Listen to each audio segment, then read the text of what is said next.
안녕하세요, 카통령 조디터입니다. 이번에 새롭게 페이스리프트된 신형 제네시스 GV80이랑 쿠페의 가격표가 공개됐어요. 근데 반응이 색다른 의미로 아주 뜨겁습니다. 지금 인상폭이 어마어마하거든요. 이게 이 노멀 GV80도 꽤 많이 올랐는데 지금 논란이 되고 있는 건 GV80 쿠페예요. 얘는 풀옵션 다 때려박으면 가격표가 1억을 가볍게 넘겨버리게 되거든요. 이 액세서리 파츠 옵션까지 다 적용해버리면 거의 1억 1,400만원 정도가 되는데, 오늘은 논란의 GV80 가격을 한번 분석해보도록 할게요. 자, 새롭게 업데이트된 GV80 가격표를 먼저 보겠습니다. 먼저 노멀 GV80은 시작 가격이 6,930만원부터예요. 기존 GV80이 시작 가격이 6,478만원이었으니까 시작 가격부터 거의 500만원이 껑충 뛰었죠. 정확히 계산하면 452만원 정도가 올랐고요. 파워트레인은 기본이 2.5 가솔린 4기통 터보, 선택사양으로 3.5 가솔린 6기통 터보가 있습니다. 디젤 엔진은 라인업에서 빠졌고요. 그럼 이제 현대차가 신형 GV80 가격을 뭐 때문에 452만원이나 올려야만 했는지 그 이유를 하나씩 찾아볼게요. 먼저 전륜 브레이크 기본 사양이 모노블럭 4피스톤 캘리퍼로 바뀌었고, G90에 먼저 탑재됐던 MLA 헤드램프가 들어가요. 이 마이크로 렌즈 어레이라고 해서 웰컴 라이트 같은 그래픽이 엄청 부드럽고 고급스럽게 나오는 램프라고 보시면 될 것 같아요. 그리고 실내에서는 이제 깡통도 기본으로 계기판이랑 중앙 스크린이 합쳐진 27인치 OLED 통합형 디스플레이랑 터치 스크린 공조 패널이 적용됩니다. 메모리 시트 기능도 동승석까지 확장 적용됐고요. 그 외에 소소한 것들을 찾아보면 지문 인식, 디지털 키 2, 트렁크 러기지 스크린이랑 매트, 무드 큐레이터, 센터 콘솔에 살균 기능 들어가는 향균 패키지, 뭐 이런 짜질구리한 것들이 추가됐네요. 그러니까 현대는 얘네들이 다 기본 사양으로 들어갔기 때문에 부득이하게 450만원을 올렸다, 뭐 이런 소리를 하는 건데, 지금 여론을 보면 반응이 썩 좋지는 않습니다. 통합형 디스플레이랑 포피 브레이크, MLA 헤드램프 정도가 좀 굵직한 부분들이고, 나머지는 약간 자질구리한 옵션들을 적당히 묶어놓고 한 방에 500만원 딱 올린 것 같은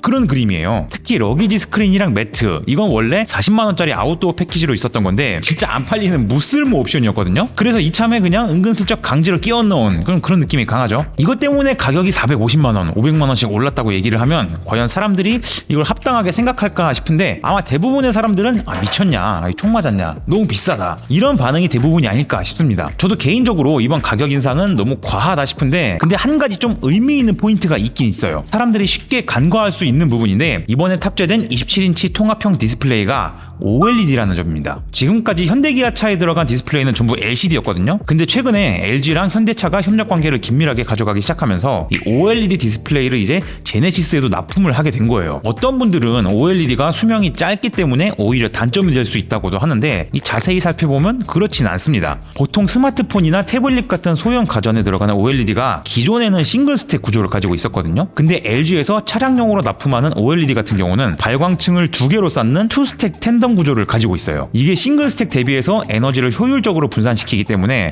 화면도 훨씬 밝고 수명이라던가 내구성도 훨씬 더 좋거든요. 그래서 소형 가전보다 사용기간이 훨씬 긴 이 자동차에는 OLED가 투 스택 텐덤 구조로 제작이 되는 건데, 참고로 LG에서 이 디스플레이를 납품하는 가장 대표적인 사례가 메르세데스 벤츠, 그 중에서도 전기차 플래그십 모델인 EQS가 있습니다. 물론 디스플레이 그거 뭐 얼마나 하겠어, 뭐 이런 분들도 있을 것 같은데, 당장 초록색 검색창 열어서 27인치 OLED 한번 쳐보시면 현재 판매되고 있는 LG 제품들 가격이 거의 뭐 100만원 후반대, 200만원 가까이 가격을 찍혀 있는 거 보고 무릎을 탁 치실 분들도 좀 있을 겁니다. 물론 제가 이런 얘기를 했다고 해서 450만원 인상을 두둔하자는 건 아니에요. 뭐 저 같아도 차라리 그냥 LCD 화면 넣어주고 200만원 깎아달라고 할 것 같긴 한데 어쨌든 기본 가격이 오른 배경은 이렇다 치고요. 그럼 GV80 쿠페를 좀 볼게요. 얘는 더 어마어마한 가격표가 붙습니다. 시작 가격이 7천도 아니고 8천만원대, 정확히 8,255만원부터 시작하는데요. 이 노멀 GV80 대비 1,300만원 이상이 비싸죠. 대신 구동 방식이 AWD 4륜 구동을 기본으로 가져가고요. 전자식 LSD랑 20인치 휠, 디커 스티어링 휠도 들어갑니다. 그리고 후면부에 좀 도드라지는 드레스업 요소가 있는데, 면발광 테일램프 들어가고요. 가짜 머플러 팁 붙인 게 아니라 진짜 듀얼 머플러를 적용하는 식으로 이렇게 차별화를 뒀어요. 그리고 결정적으로 쿠페 모델은 노멀 버전에 없는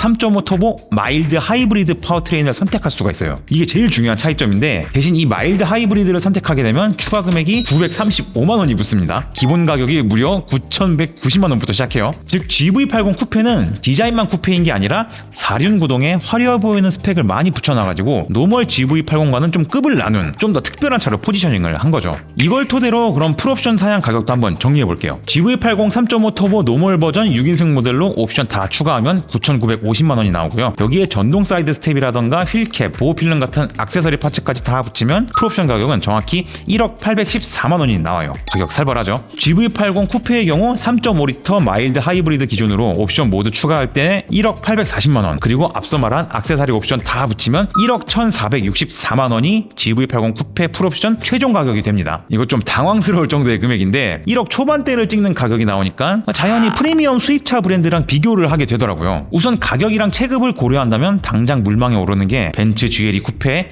BMW X5, X6, 그리고 아우디 Q7 이런 차들인데 이 중에서 가장 공평하게 비교를 할 수 있는 차량은 아무래도 BMW X6가 아닐까 싶습니다. 왜냐하면 같은 준대형급 쿠페형 SUV인데다가 X6가 이쪽 장르의 원조잖아요. 게다가 파워트레인도 똑같이 48V 마일드 하이브리드를 장착한 사양이 있다 보니까 이 전반적으로 차량의 구성이라던가 레이아웃 측면에서 비교하기가 제일 좋습니다. 그래서 현재 판매되고 있는 BMW X6의 X드라이브 40i 가격을 찾아보니까 M 스포츠 패키지 기준으로 1억 3,140만 원이더라고요. 이쯤 되면 GV80 쿠페랑 가격 차이가 뭐 1,000만 원 중반 정도밖에 안 나는 건데 중요한 건 BMW가 프로모션도 엄청 많고 딜러들 재량으로 깎아주는 할인폭도 진짜 크다는 거예요. 그래서 실제로 X6를 구입하게 되면 GV80 쿠페랑 가격 차이가 사실상 거의 없을 거라고 예상이 됩니다. 그리고 벤츠랑 아우디 차량 역시 순수하게 가격만 놓고 비교를 해볼게요. 먼저 GLE 쿠페 디젤이 1억 3,700만 원, GLE 53 AMG 쿠페가 1억 5,900만 원 정도 하고요. BMW X5는 30D 모델이 1억 1,700만 원, 40i 모델이 1억 2,270만 원 정도 합니다. 확실히 벤츠는 여전히 좀 가격 차이가 있는 반면에 BMW는 어느 정도 가격대가 비슷해지죠. 그리고 이제 아우디로 넘어오면 제네시스보다 가격이 훨씬 더 저렴해지는 마법이 일어납니다. Q7 45 TDI 쿼트로가 1억 188만 원이고 프리미엄이 1억 798만 원이라서 이미 GV80 쿠페 풀옵션보다 저렴해요. 50 TDI가 1억 1998만 원, 55 TFSI 프리미엄도 1억 2198만 원이라서 진짜 큰 차이가 없어요. 결정적으로 이 독삼사 중에서도 아우디가 할인을 가장 많이 해주는 브랜드다 보니까 실제 구매가는 훨씬 더 저렴할 겁니다. 이쯤 되면 사람들 반응이 좀 궁금해지기도 하는데 돈 없어서 수입차 탄다, GV80 쿠페 타는 사람은 진짜 애국자다, 정말 이제 그돈씨가 됐다, 이런 의견들이 정말 많이 보입니다. 그돈씨 얘기가 진짜 많이 나오고요. BMW X5, X6랑 놓고 저울질 하다가 이번에 나온 신형 GV80 가격을 보고 BMW를 마음 돌렸습니다, 이런 의견도 굉장히 많더라고요. 이렇게 1억 초반을 찍은 지금의 GV80 가격이 근데 사실 예상하지 못했던 건 아닙니다. 왜냐하면 오는 2025년에서 2026년쯤에 출시되는 제네시스의 플래그십 SUV GV90을 두고 현대차가 뭐라고 했냐면 이제 GV90부터는 럭셔리가 아니라 준 하이엔드로 차량의 포지셔닝, 그러니까 급을 바꿀 거라고 대놓고 얘기를 했거든요. 그러면서 경쟁 모델로 언급했던 게 랜드로버 레인지로버, 벤틀리 벤테이가 이런 차량들이었어요. 얘네들 아시다시피 가격이 최소 2억부터 시작하고 벤테이가는 3억 정도 하죠. 그래서 관계자들이나 사람들이 앞으로 나올 GV90의 가격을 1억 후반 정도로 예상을 하고 있었는데요. 이 가격이 명분을 얻기 위해서는 그 아래급인 GV80도 1억 초반 정도는 해야 그 설득력을 가질 수 있다고 현대차 내부에서는 그렇게 판단을 하고 있는 것 같습니다. 근데 아무리 그렇다 치더라도 이번 GV80 가격은 사실 이해하기 힘든 수준의 그런 인상률을 보여준 것 같긴 하죠. 시청자 여러분은 어떻게 생각하시는지 댓글로 의견 하나씩 남겨주시면 감사드리겠고요. 그리고 댓글 쓰시는 김에 저희 카톡용 채널 구독과 좋아요, 알림 설정도 한 번씩 부탁드릴게요. 지금까지 카톡용 에디터 조윤규였습니다. 감사합니다.